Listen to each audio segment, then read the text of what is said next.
Nefropatías túbulo-intersticiales. Las enfermedades túbulo-intersticiales agudas son aquellas enfermedades en que se compromete el espacio túbulo-intersticial y se caracterizan por una infiltración aguda de células inflamatorias.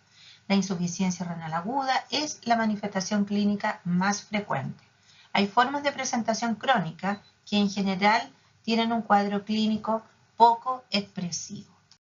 La prevalencia de la nefritis túbulo-intersticial aguda por biopsia es el 2% de las biopsias renales y el 15% de las causas cuando la biopsia renal se hace por una insuficiencia renal aguda.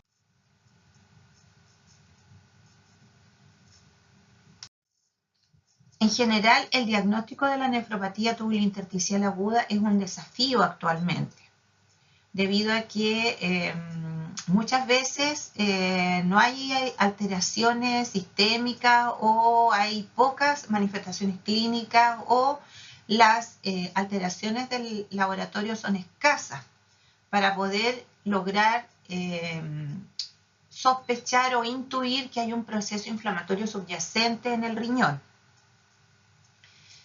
Esta inflamación continua del riñón asociada y no detectada ni tratada, con el tiempo va a conducir a una fibrosis del riñón. Y ahí toma el nombre de nefropatía túbulo-intersticial crónica. Actualmente se calcula que el 40 a 60% de los pacientes con nefritis túbulo-intersticial aguda van a desarrollar una insuficiencia renal crónica si no reciben tratamiento. En relación a las causas, existen numerosos medicamentos que han sido involucrados como responsables de este cuadro clínico, pero son los antibióticos y los antiinflamatorios no esteroidales los medicamentos que se relacionan con más frecuencia como agentes causales. La nefropatía túbulo-intersticial aguda por fármacos en general es una reacción de idiosincrasia. No tiene que ver la dosis. Aquí el cuadro clínico puede desencadenarse incluso con tomar un solo medicamento. El origen de esta nefropatía túbulo-intersticial en general obedece a un mecanismo de hipersensibilidad al medicamento. Y esto va a estimular la respuesta inmunológica mediada por células y esto va a llevar a una infiltración intersticial de túbulos y de todo el espacio intersticial por linfocitos, monocitos, células plasmáticas y eosinófilos. Entonces, esta es una enfermedad en que el mecanismo es la hipersensibilidad mediada por células causada por medicamentos, metalactámicos, antibióticos, antiinflamatorios, enfermedades infecciosas, trastornos autoinmunes, que desde el punto de vista clínico puede tener algunas manifestaciones, pero también podría no tener manifestaciones clínicas, y que a nivel renal la histología es característica, puesto que muestra edema del intersticio e infiltración por células inflamatorias.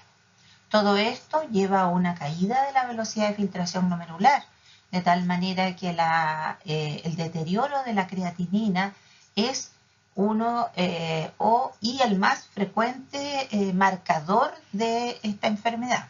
En el sedimento urinario pueden haber alteraciones y puede haber eosinofiluria, pero su ausencia no la descarta. Y aquí vemos cuáles pueden ser los eventuales mecanismos por el cual una droga o bien sus metabolitos pueden llegar a causar una nefropatía túbulo-intersticial aguda. Vemos en el panel A, donde la droga se puede unir a un componente normal de la membrana basal tubular y actuar como un apteno. En el panel B vemos cómo una droga puede simular un antígeno tubular o del intersticio y desencadenar la respuesta. En el panel C vemos cómo la droga se puede unir, ¿no es cierto?, a la membrana basal de los túbulos, o bien puede unirse al intersticio y ahí actuar como un antígeno plantado y desencadenar la respuesta. En el panel D vemos cómo la droga puede inducir anticuerpos y de esa manera depositarse en el espacio túbulo-intersticial como complejos inmunes. Esta es una biopsia renal donde ustedes pueden ver, por ejemplo, en la parte superior izquierda de la fotografía, cómo está alterada la arquitectura tubular porque hay daño y a nivel del intersticio está ocupado todo el espacio por un importante infiltrado de tipo inflamatorio. Acá vemos otros cortes de biopsias renales donde en el panel superior izquierdo, nuevamente para señalar el infiltrado túbulo intersticial de tipo inflamatorio, en el panel superior derecho, diferentes grados de tubulitis donde prácticamente vemos que se ha alterado la arquitectura tubular. En el panel derecho inferior podemos ver la presencia de granulomas y a izquierda ya una nefritis tubulointersticial que probablemente lleva un tiempo largo de evolución y han empezado a aparecer ya cambios crónicos y han aparecido ya fibrosis o los túbulos empiezan a atrofiar o a dilatar. Aquí vemos un listado de las causas tanto de nefropatía tubulointersticial aguda como de nefropatía tubulointersticial crónica. Nos vamos a concentrar en el panel de la izquierda donde vemos que el 75% de las causas de nefropatía tubulointersticial aguda son los medicamentos. Hay una larga lista de fármacos, los antibióticos, los antiinflamatorios, antagonistas H2, anticonvulsivantes, alopurinol, diuréticos, etc. son las causas más frecuentes. Las causas infecciosas constituyen el 5 a 10% de las causas y esto puede ser por virus, bacterias, hongos, parásitos, espiroquetas. 5 a 10% puede ser causado o estar asociada a una enfermedad autoinmune. De ellas, las 3 más frecuentes y características son el síndrome de Sjögren, la sarcoidosis, la nefropatía tubulointersticial asociado a IgG4 y otros también como el TINU, que lo vamos a ver más adelante, la vasculitis y el lupus. Un 5 a 10% pueden estar asociadas a enfermedades sistémicas, por ejemplo, trastornos linfoproliferativos, paraproteinemia, y dentro de la paraproteinemia les recuerdo el mieloma y el riñón de mieloma, la enfermedad inflamatoria intestinal, la enfermedad ateroembólica. Y también hay causas metabólicas ya menos frecuentes desde el punto de vista biomiológico, como la nefropatía por oxalato, la nefropatía por ácido úrico, la nefrocalcinosis. Y dentro de las causas crónicas están los antiinflamatorios, los analgésicos, que habitualmente son analgésicos combinados con algún, por ejemplo, una combinación de paracetamol con algún derivado de la morfina, de tal manera que el paciente tiene una dependencia a la ingesta de estos fármacos y los consume en grandes cantidades durante muchos años. El litio es otro ejemplo, los inhibidores de la calcineurina que se utilizan para el trasplante renal, las causas infecciosas, el representante aquí clásico es la pielonefritis crónica, es una nefropatía tubulointersticial crónica por definición. Las enfermedades autoinmunes como el Sjögren, la sarcoidosis, la nefropatía tubulointersticial por IgG4, el TINU, la hipocomplementemia, etc. Las enfermedades sistémicas como enfermedades linfoproliferativas, el mieloma, la enfermedad inflamatoria intestinal. Recuerden que estos pacientes que tienen colitis ulcerosa usan durante largo tiempo mesalazina y eso está demostrado que puede llegar a producir nefropatía tubulointersticial a la larga. Las embolías de colesterol también son otra causa. Y desde el punto de vista metabólico, lo que quiero que internalicen bien o lo integren bien a sus conocimientos es que cualquier nefropatía tubulointersticial aguda que no recibe tratamiento, no se diagnostica y no se pesquisa a tiempo, puede progresar a una forma crónica. Ahora, respecto a la nefropatía tubulointersticial aguda causada por medicamentos, desde el punto de vista de la presentación clínica, a veces los pacientes no tienen ninguna manifestación. Entonces uno tiene que ir a buscar en la anamnesis o revisar la ficha clínica de los pacientes directamente. En la anamnesis siempre tratar de buscar el antecedente de un medicamento que se haya iniciado recientemente o en el último mes.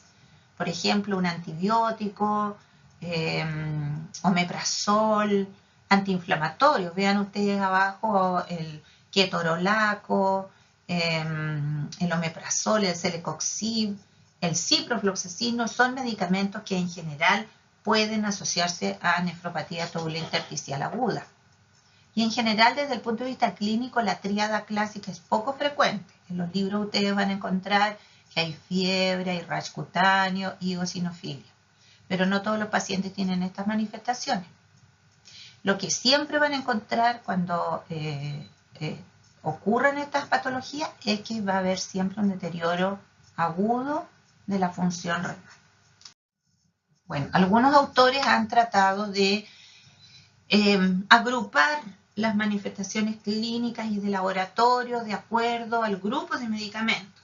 Y este artículo que salió hace unos años en el Kidney International muestra cómo algunas manifestaciones predominan en algunos tipos de medicamentos y otras en otros. Por ejemplo, los antibióticos de tipo meticilino tenían un cuadro clínico bastante florido, el 50% tenía insuficiencia renal, pero eran pacientes que tenían hematuria, hematuria macroscópica, piuria, proteinuria, síntomas extrarrenales y eosinofilia en más del 50% de los casos. En cambio, otros, los antibióticos no meticilinos, por ejemplo, las quinolonas, pueden tener un cuadro clínico más solapado, siendo la falla renal en estos pacientes la presentación más frecuente. Y con menos frecuencia ya podemos observar otras manifestaciones como hematuria o piuria, menos del 50% de los pacientes. Pocos pacientes hacen eosinofilia. Y en relación a los antiinflamatorios, la falla renal siempre va a estar presente, siempre. Y lo otro es que es frecuente que ellos tengan proteinuria importante. En general, la proteinuria de la nefropatía tubulointersticial es menor de 1 gramo, pero en estos casos la proteinuria puede ser más de 1 gramo, incluso hay casos descritos con proteinuria de rango nefrótico.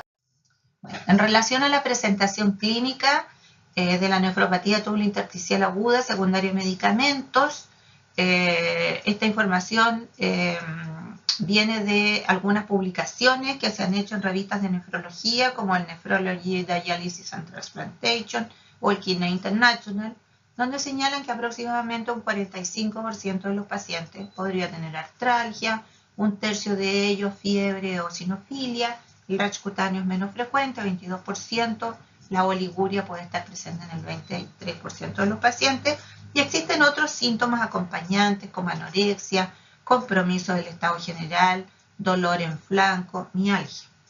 Pero esta enfermedad también se puede presentar sin ninguna manifestación clínica. De hecho, en los últimos años, las formas asintomáticas o bien oligosintomáticas estarían en aumento, según los distintos autores. Y esta forma de presentación con pocos síntomas o sin síntomas son más frecuentes en los pacientes que tienen más edad. Y son más frecuentes también con algunos fármacos, por ejemplo, con los antiinflamatorios o con los inhibidores de la bomba de protones. Aquí les quiero mostrar que cuando hacen rash cutáneo en estos pacientes, es un rash maculopapular que puede comprometer tronco, como vemos en el panel de la izquierda, y también puede comprometer las extremidades. Ahora, ¿qué exámenes de laboratorio le vamos a pedir a un paciente en el cual nosotros sospechamos una nefropatía tubulointersticial aguda? Siempre pedir creatinina porque este examen va a estar elevado en todos los pacientes. Siempre creatinina, siempre nitrógeno ureico. Y en el examen de orina, que podría estar completamente normal, Eso hay que decirlo. O sea, el examen de orina puede ser normal o puede tener alteraciones. Dentro de las alteraciones que podemos encontrar en el examen físico-químico está, pueden tener un dipstick positivo a proteína, pueden tener un dipstick positivo a la leucocitoestearasa en un 80%. Hay publicaciones de la clínica Mayo que señalan que este examen podría estar positivo frecuentemente y que en el fondo está reflejando la presencia de leucocituria. Piuria en menos del 50% de los casos y obviamente es una piuria aséptica. En el sedimento de orina vamos a encontrar hematuria en un 70% de los casos, que puede llegar incluso a 90% cuando el antibiótico que causa esta enfermedad son betalactámicos. La leucocituria ocurre en el 57% o más de los pacientes. Pueden haber también células epiteliales tubulares, cilindros hialinos y cilindros granulares. Ahora, la presencia de cilindros leucocitarios en ausencia de una infección es sospecha de nefritis túbulo intersticial cuando están presentes. Los cilindros, vean ustedes en el panel de la derecha, se observa un cilindro leucocitario en un paciente que tuvo una nefritis túbulo intersticial aguda. Ahora, los cilindros leucocitarios no son específicos de la nefropatía túbulo intersticial. Pueden aparecer en infecciones como pielonefritis y en glomerulonefritis. Por lo tanto, eso también se tiene que tener en cuenta en el diagnóstico diferencial. En relación a la proteinuria, esta proteinuria se puede evidenciar en el dipstick del examen de orina, en una relación proteinuria-creatinina o en una proteinuria 24 horas. La proteinuria, como ya habíamos mencionado, es menos de 1 gramo y a veces puede ser de rango nefrótico en algunas situaciones asociadas a antiinflamatorios no esteroidales. En el panel de la derecha vemos otros hallazgos de laboratorio. Por ejemplo, puede haber eosinofilia, que es más común cuando la causa son medicamentos, eosinofiluria en orina, que tiene una sensibilidad un poco baja, pero tiene una especificidad un poco mejor. Su ausencia no la descarta. En el sedimento urinario puede haber hematuria, leucocituria, cilindros leucocitarios, como ya mencionamos. La proteinuria puede ser menos de 1 gramo. La fracción excretada de sodio en general es más de un 1%. Y pueden haber defectos tubulares que van a depender del sitio donde se produjo la lesión. Si el daño está preferentemente en el túbulo proximal, puede haber glucosuria, fosfaturia, bicarbonaturia, aminoaciduria. O sea, se alteran todos los mecanismos de transporte a nivel del túbulo proximal. Si es a nivel distal, puede ocurrir hipercalemia, acidosis tubular distal, pérdida de sodio y defectos medulares, ya que son menos frecuentes, diabetes insípida nefrogénica. Aparte de lo anterior, en algunos casos es necesario pedir estudios complementarios de acuerdo a nuestra sospecha clínica. Por ejemplo, una radiografía de tórax si sospechamos que el paciente tiene una tuberculosis, niveles plasmáticos de enzima convertidora de la angiotensina, calcio, sérico y urinario si sospechamos sarcoidosis. Pedir un ANCA si la sospecha es que esta nefropatía túbulo intersticial aguda esté relacionada con una vasculitis o una vasculitis de pequeños vasos, etc. Si sospechamos un lupus, pedir anticuerpos anti-DNA, ENA, sobre todo si sospechamos un Sjögren. Si hay sospecha de mieloma, pedir todo el estudio de mieloma, especialmente la electroforesis de proteína en plasma y en orina, más inmunofijación. Niveles de complementos C3 y C4 cuando están bajos y solamente hay esto, podemos sospechar una nefropatía túbulo intersticial aguda autoinmune. Factor reumatoideo y anti-CCP si se sospecha una nefropatía túbulo intersticial por artritis reumatoidea. Pero esto ya, en general, este grupo ya es una rareza. Lo más importante es lo que hemos señalado anteriormente. La ecografía renal en la nefropatía túbulo intersticial aguda. En todos los pacientes que tengamos esta sospecha diagnóstica debemos solicitar la ecografía. Y en ausencia de una enfermedad renal crónica sobreagregada, habitualmente los riñones en la nefropatía túbulo intersticial aguda son de tamaño normal o pueden estar aumentados por el edema renal. Cuando son casos crónicos, los riñones pueden tener un aspecto ecogénico y pueden estar disminuidos, que esto va a depender del tiempo de evolución de la enfermedad. La biopsia renal. Bueno, la biopsia renal es el gold estándar para el diagnóstico de la nefropatía túbulo-intersticial aguda, como en toda insuficiencia renal aguda. ¿Cuándo deberíamos realizar biopsia renal? No todos los pacientes se someten a biopsia. Se aconseja realizar biopsia en pacientes que tienen un deterioro de la función renal, en que hay un examen de orina compatible con nefropatía túbulo-intersticial aguda, pero no encontramos la causa sospechosa, el medicamento o la enfermedad. Si hay un deterioro agudo de la función renal en relación a un medicamento y tenemos una proteinuria de rango nefrótico, también deberíamos hacer biopsia. Los pacientes con nefritis túbulo-intersticial aguda que van a ir a protocolo de corticoide también deberían ser biopsiados. Y los pacientes que están en tratamiento y que no tienen respuesta clínica o baja respuesta clínica, o se inició el tratamiento sin haber hecho la biopsia, también debería realizarse una. Los pacientes que tienen nefritis túbulo-intersticial aguda grave y que tienen un compromiso severo de la función renal. Supongamos llega un paciente con una falla renal aguda fulminante, grave, con una nefritis túbulo-intersticial severa, ese paciente tiene indicación de biopsia. Ahora, en aquellos casos que hay un deterioro muy discreto de la función renal, muy leve, que no tiene ahí ninguna manifestación clínica, la indicación de la biopsia va a quedar a criterio del equipo de nefrología. Entonces, para recordar, en la nefritis túbulo-intersticial aguda siempre hay una alteración de la función renal. Para el estudio del paciente debe solicitarse siempre creatinina, nitrógeno, examen de orina, evaluación de la proteinuria y complementar siempre el estudio con una ecografía abdominal, que mostrará riñones de tamaño normal o a veces aumentado por el edema del tejido renal.